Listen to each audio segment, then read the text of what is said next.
so here's how you train fleas. Let's say they want the flea to jump this high. What they do is they get a jar, they put the flea in the jar, and they put a lid on it. And in the beginning, the flea starts hitting its head like this. But after a while, it doesn't want to hit its head anymore, so it just jumps a little bit less than that. And then if they take the lid off the top, the flea, even though he could escape, never jumps out. Because he's so used to hitting his head, he just gives up and quits.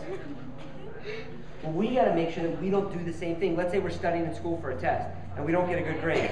And then the next test, we don't get a good grade. The next test, we don't get a good grade. We could say, oh, I guess we're not smart enough. Or we can say, you know what, I got to figure out a different way to study for my test. That would be the smart way to handle it. Or maybe you're having trouble memorizing your kaarte. That just tells me that you have to figure out a different way to practice your kaarte so you can memorize it easier. Or, oh, you know, I'm not really good at those kicks. That tells me you got to practice them differently. So you got to make sure, like I watch some people in class, and they do mess up a lot. But they keep working so they can eventually get up here. You got to make sure you do the same thing all the time. Does that make sense? Yes, sir! What's our goal? Black belt excellence! You guys are rocking.